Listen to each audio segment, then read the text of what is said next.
सल्लल्लाहु अलैका या रसूल अल्लाह व सल्लम अलैका या हबीब अल्लाह।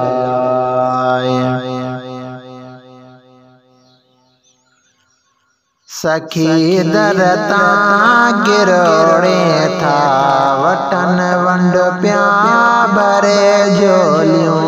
सखी दरता गिरोड़े था वटन वंड प्या भरे झोलियूं। मदीने में दिए हरदम सखावत जो समुद्र शोलियूं। सखी दरता गिरोड़े था वटन वंड प्या भरे झोलियूं। मदीने में दिए हरदम सखावत जो समुद्र शोलियूं। सखी दरता गिरोड़े था वटन वंड प्या भरे झोलियूं। पेरिया जी ज़ात जी खैरात दिया रात जारिया। करीमन कई सदा पुर कैफ मखलूकात सारिया। करीमन कई सदा पुर कैफ मखलूकात सारिया। मलक मानू अचन जाते अदब सां था करे टोलियूं। मदीने में दिए हरदम सखावत जो समुद्र शोलियूं। सखी दरता गिरोड़े था वटन वंड प्या भरे झोलियूं। तवारुन में जुंगारुन में ओशाकन जो नरम आहूं।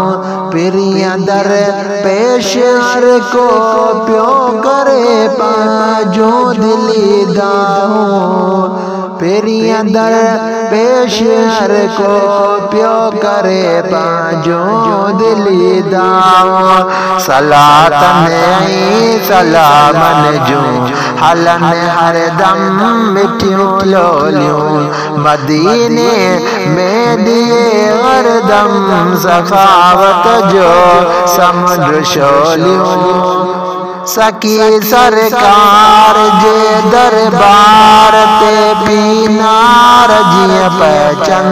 नजर नंग दार फरमाए सबई मसरूर प्यार से जन। नजर नंग दार फरमाए सबई मसरूर प्यार से जन। दुनियाई आखिरत जो सब मुरादों त्यों मिलन सोलियूं। मदीने में दिए हरदम सखावत जो समुद्र शोलियूं। सखी दरता गिरोड़े था वटन वंड प्या भरे झोलियूं।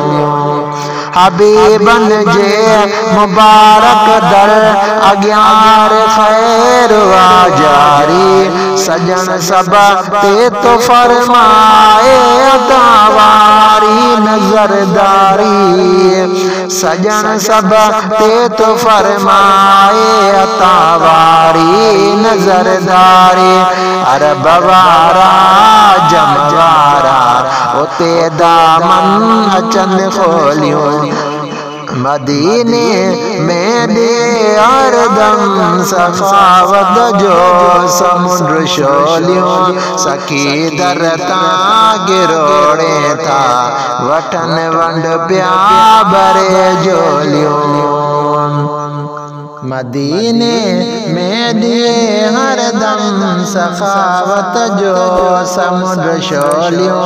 सखी दरता गिरोड़े था वटन वंड प्या भरे झोलियूं। अर्ज़ आज़ियूं नियाज़ियूं प्यो करे हर को हबीब अंदर। रोए रंग राज़वारी और रे ब्यो जी बंदर। रोए रंग राज़वारी और रे पियो जी बंदर शुक्र सुन अजमल बुधी आयो उवे बाजारियों बोलियों मदीने में दिए हरदम सखावत जो समुद्र शोलियों सखी दरता गिरोड़े था वठन वंड प्या बरे जोलियों सखी दरता गिरोड़े था वठन वंड प्या बरे जोलियों मदीने में दिए हरदम सखावत जो समुद्र शोलियों सखी दरता गिरोड़े था वठन वंड प्या बरे जोलियों।